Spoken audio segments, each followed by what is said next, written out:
Greetings. Nhasi tikuda kuita masets. Tava palesson 6.0 paZimSec O-level maths course yatiri kugadzira. Saka our first note is going to be, by definition, a set is simply a collection of objects. Saka kana tine ma-objects, tikawana nzira yekuma-collector, tinenge tatogadzira a set. This takes us to our second note. The members of a set have a technical term.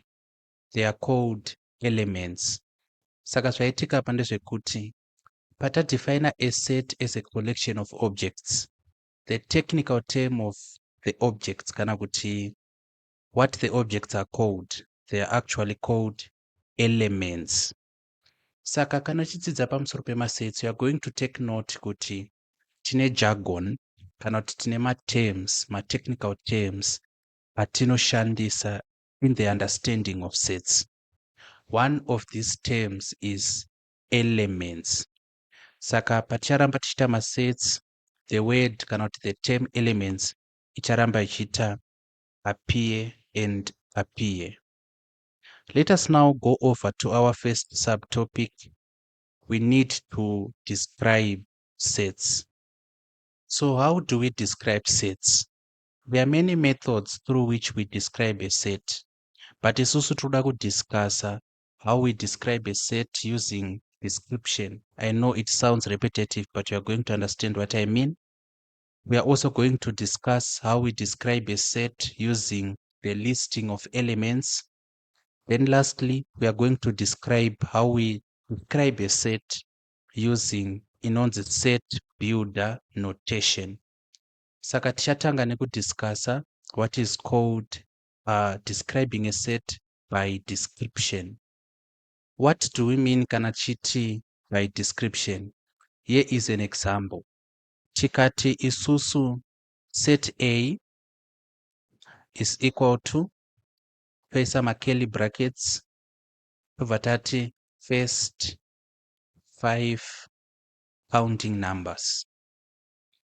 First 5 counting numbers. Saka chekutanga chatifunga kuita take note of ma curly brackets aya, this and this. Ndo ma brackets anoita enclose ma elements kana kuti enclose ma objects, the objects of a set. So describing a set, tinogona kuwana set rakaita seizvo. A ino ishi ndochi ndo set racho. Zviri kuwanika mukati munomu ndo ma elements e the set. Then ma brackets aya ari kushandiswa kuita enclose ma elements of the set. So that is how sets are described. Let us now go over to the second way of describing sets, which is the listing of elements. What do we mean kana chiti by listing elements? Saka zvandiroda kuita panapa ndezvekuti ndiroda kuita rewrite this example. A is equals to opening bracket, first 5 counting numbers, then closing bracket. I want to rewrite it. Saka inenge yakunyorwa yakaita sei? Toita kuti A is equal to curly brackets. Tobva tati what are the first 5 counting numbers? Ndi 1, 2, 3, 4 and then 5. Saka instead of kunyora set takadai so tichishandisa chirungu chakawanda ichi kana kuti yandingati iyo tichita a word description, tinogona kuita mathematize this sentence. Tikaita mathematize this sentence tinenge takuinyora yakadai so. So this is the second way of describing elements. Saka panapa I think to make it more kuti zvive more formal, I think let us do this. Saka panapa takuti by word description. I'm sorry kana mamuchinyora ma notes kuti makutofanirwa kucheka apa. So the first way of describing sets taught by word description. The second way of describing sets, it's by listing elements. Let us go to the third way of describing sets, which is using inonzi iyo set builder notation. Chimbori chii chinonzi set builder notation.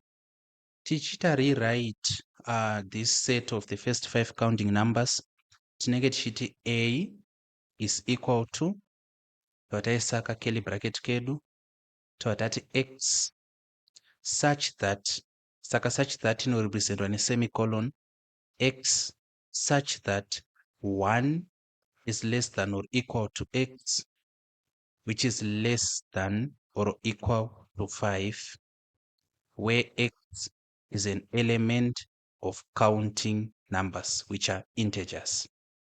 So what are closer. Saka this is set builder notation. Chii chaitika panapa? Chaitika panapa ndechekuti ino iyi semicolon inoreva iwo kuti chi such that. Saka tati x such that 1 is less than or equal to x, which is less than or equal to 5, then panapa where, saka ishi comma iri kurepresenta where x is an element of, then set ikumirira chi integers. Ndozvaitika. So it's a formal way of calling out sets. But chandoda kuti muzive ndechekuti kana tiri kuordinary level tinoshandisa kana tinowanzo kushandisa the second way of describing sets.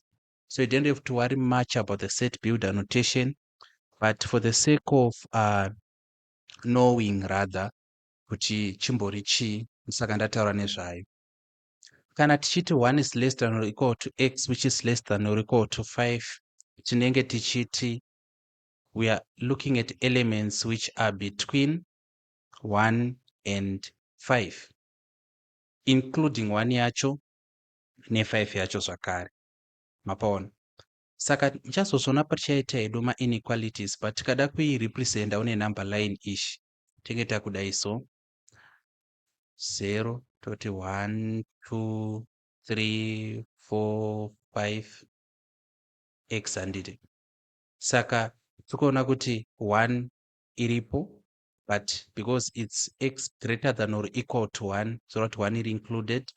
Toona zvakare kuti 5 iripo, but because it's x less than or equal to 5, 5 iri included, toisa joining line.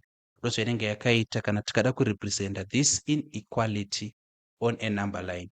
But you don't have to worry much about this now, because teachers introduce her as a topic. Lastly, I need to repeat kuti be more concerned about this second way of representing elements, because at ordinary level ndonzira inowanzo kushandiswa kana tichilista ma-elements.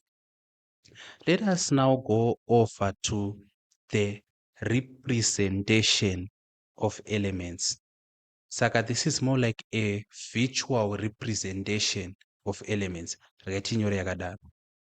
Saka when we talk about virtual representation of elements, tinenge tichitaura mainly about what is called a Venn diagram.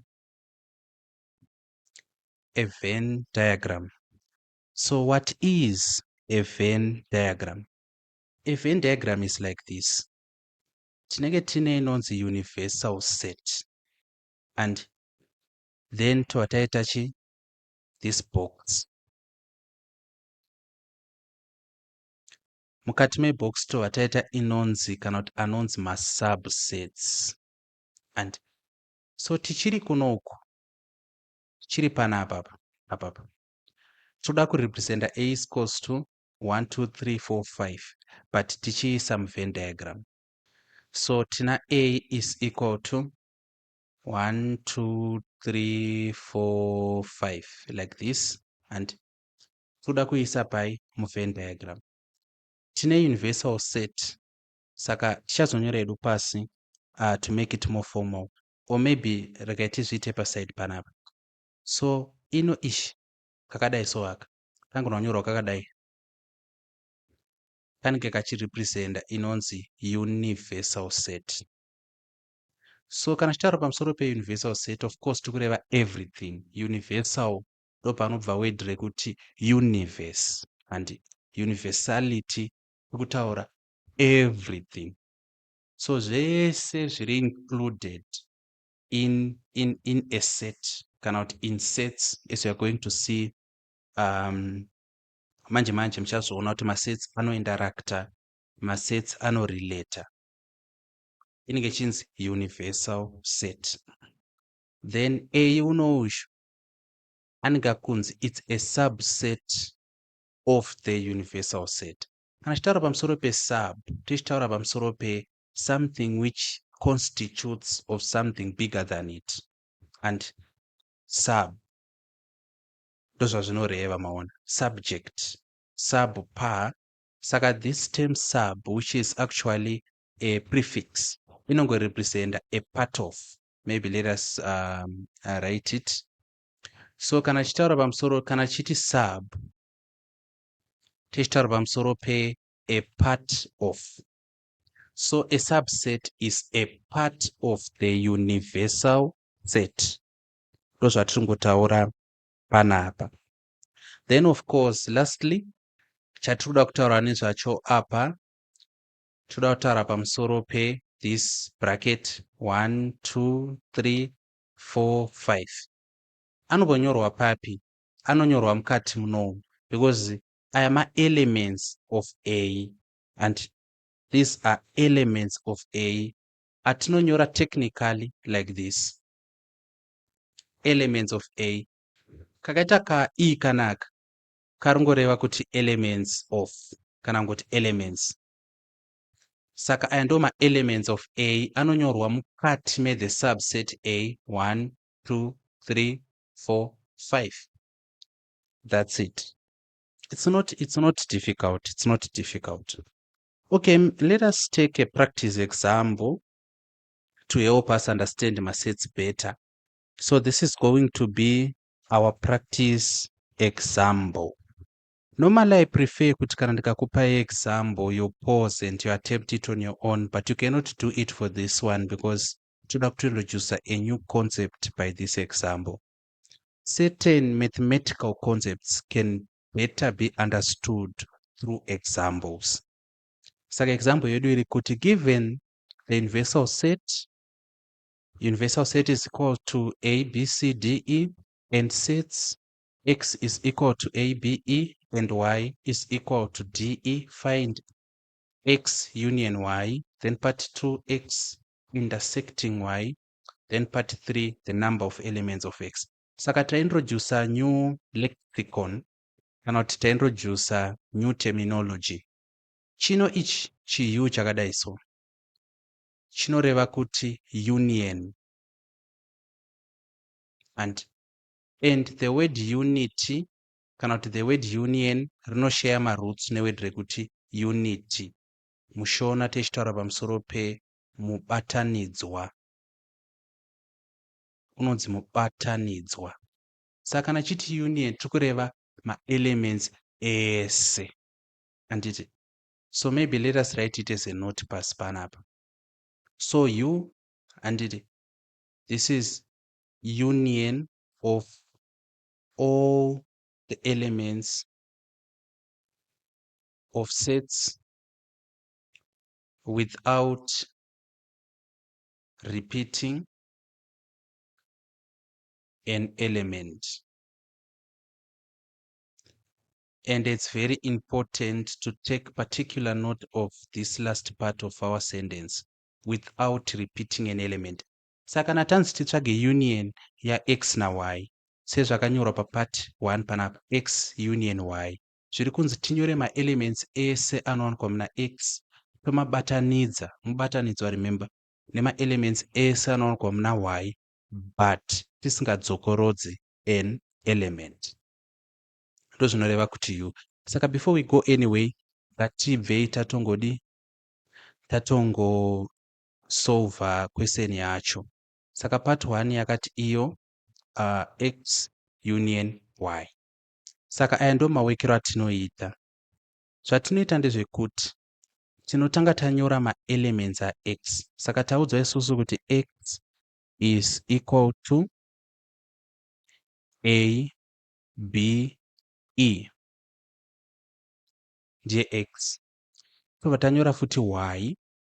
taudzwa isusu kuti y is equal to de. Then question yedu iri kuda kuti tiwane x union y. Saka teta kuti x union y is equal to, tolista ma-elements ari muna x, a, b, e. Then totarisa ma-elements ari muna d. Takuda kunyora ma-elements ari muna d asi asiri muna asiri muna x, sorry, because tinofanirwa kunyora ma-elements aya tisingaripite. Saka tikatarisa panapa tichaona kuti d ari muna y asi muna x hamuna, tomunyora. Toona kuti e ari muna y, e zvakare ari muna x, saka e tatomunyora kudhara, tichamunyora. Saka zvatoita so. So chimwe chandoda kunzwisisai ndechekuti, kana kuti chandoda kuti munzwisise rather ndechekuti, kana tichiita masets, tichidhila either nema-numbers kana kuti ma-letters, do not mind to arrange them in any particular order. Kureva kuti panapa munhu anyora iye achiti a, b, d, e, akangofanana nemunhu anyora kuti a, b, e, d. Anenge akafanana nemunhu anenge anyora kuti tongoti taarenja tichitanga na y, saka inge iri d, e, a, b. Order ina basa kuno. Saka answer yako kwatongoiwana isiya yakadaro. Don't arrange anything, because in as much as these are part of the alphabetical order, they are individual, independent elements kana tichidhila nemasets. So that is what we do there. Let us go to the second part of the question. Iri kuti iyo x intersecting y. Saka kana tine rakaita sezi n iri, rinoreva kuti intersection and intersection. So kana zvinhu zvichiita intersect, zvoreva kuti zvinhu zviri kusangana, zvinhu zviri kuita meet and greet. That is to intersect. And saka how can we describe an intersection in Shona? Tinenge tichiti, forgive me, but kunanzvana ndo intersection. Kunanzvana. Yeah. So union tati mubatanidzwa to intersect kunanzvana. So zvatinongoita sezvatangoita previously, tinotanga talista ma-elements a x ndi a, b, e. Tolista ma-elements a y. Ma-elements a y ndeapi acho? Ndi d, e. Then kana takutsvaga x intersecting y, zviri kuitika ndezvekuti tiri kuda ma-elements ari common. Saka for an intersection we are looking for common elements. Ma-elements anowanikwa muna x owanikwa zvakare muna y. So ma-elements aya ndeapi? Tikatata tichaona kuti a ari muna x asi muna y hamuna, b ari muna x asi muna y hamuna, e ari muna x, e ari muna y, saka e angari panapa. Then d ari muna y, muna x hamuna. Saka the only common element between x na y ndi e, kureva kuti x is intersecting y. X intersecting y gives us only one element, which is e. Okay, let us now go to the last part, which is actually the third part of our question. The third part of our question iri kuti n x. Izvi zvinoreva kuti the number of elements in x, kana kuti the number of elements of x, and so it's either in or off. Saka n ino ishi iri kurepresenta number. Saka nx zvoreva kuti the number of elements in x, kana kuti the number of elements of x, of which kuiansa tichalista ma-elements a x acho. Taudzwa isusu kuti ndi a, b, e. Then kana takuda the number of elements of x, tichangoita a head count, kureva kuti tichangoverenga kuti 1, 1, 2, 3. Saka ansa yedu panapa ndi 3. zvatopera zvakadaro. The last part of our question yandanga ndakanganwa kunyora yakanzi iyo represent the sets in a Venn diagram. Saka toda kutora question yedu tobva taisa pai paVenn diagram. So question yedu ndeiyo. Kana tichinyora paVenn diagram zvatinoita madzangu ndezvekuti pekutanga tagather our knowledge, not knowledge but data. Tinoita collect data. So masets in statistics, kana takuita statistics, especially at tertiary level or even beginning at advanced level, you are going to take note kuti kune inonzi set theory.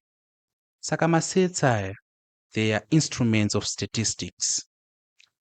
So what we need to do first is to collect data, not to gather data. How do we do that? Saka panapa taudzwa isusu kuti universal set yedu ndi A, B, C, D na E.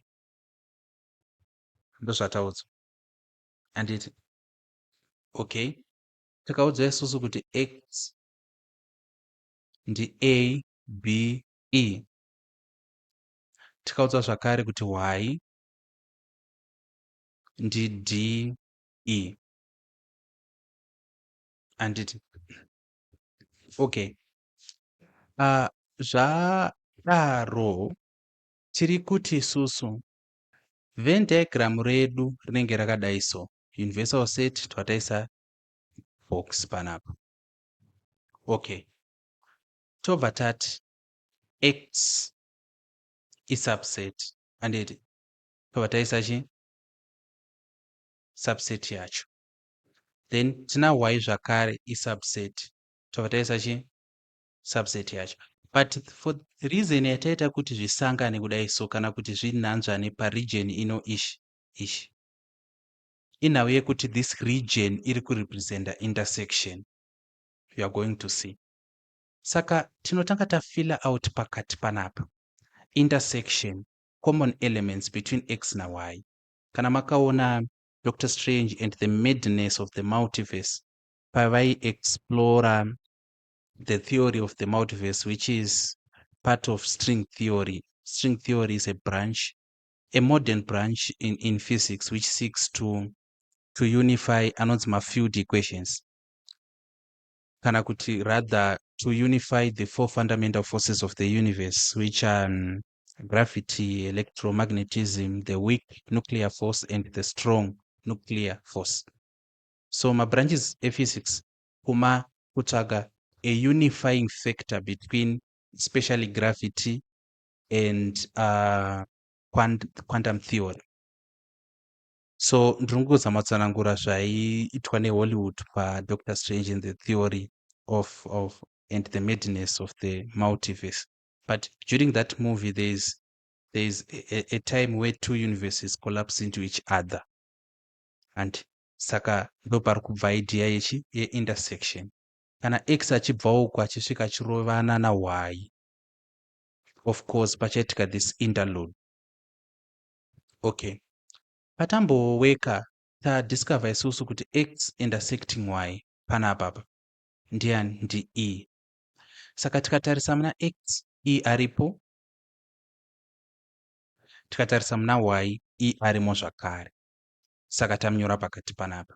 Then totarisa kuti kumuna X masara ma-elements api, masara A na B. And then muna Y masara ma-elements api, masara D. Saka kana tadai so tato-representa X na Y as subsets of the universal set. Then totarisa universal set toti, is it that every element of the universal set has been represented? A unoshu tatomnyora uyu, B tatomnyora uyu, C hatina patamnyora saka tichamnyora kunze kunoku. Then D tatomnyora, E zvakare tatomnyora. Saka kana tadai so tarepresenta une Venn diagram zviri kuitika pamasets edu. Chandiri kuda kuti muzive now ndechekuti this is just an introduction of sets. Pane zvinhu zvakati wandei even at ordinary level which is required for you to know. Saka this is more like an introduction. Patichaunza questions homework, assignments, tinenge tichiintrodusa amwe concepts sets tichienda kusvikira taita holistically kana kuti comprehensively learn everything to do with sets ordinary level specified. But before we go anywhere, region iri mukati munomu tatoexplaina kudhara kuti x intersecting y. Anditi panapa apa ndo x intersecting and y. Okay, then tikataura zvakare kuti tikatora seti rino iri rega iri ndorenge riri set y, and tikatora zvakare iri set iri rega iri ndorenge riri set x. Okay, tikatora zvinhu zvese zviri mukati memasets ese aya ari 2 ndo inenge chinzi x union y, x union y. Then chiri kunze kunoku ichi kana kuti kunze region yese iri kunze iyi kunoku inenge chinzi complement, and inorepresentwa nekakangoita kadot. Saka kana chida kuti the complement of x tinonyora x raisa kakadai so. Tichazozvidzidza izvi. In this video tangointroduce masets. So this is what we have learned. I'm going to bring you a homework which you are going to do on sets. Then I'm going to bring other videos 2 or 3 to further elaborate on sets. Then tinenge tatopedza that topic. Otherwise, if you have any questions, you can put them in the comments section or rather contact me directly. Otherwise, thank you for your attendance to this class and take care.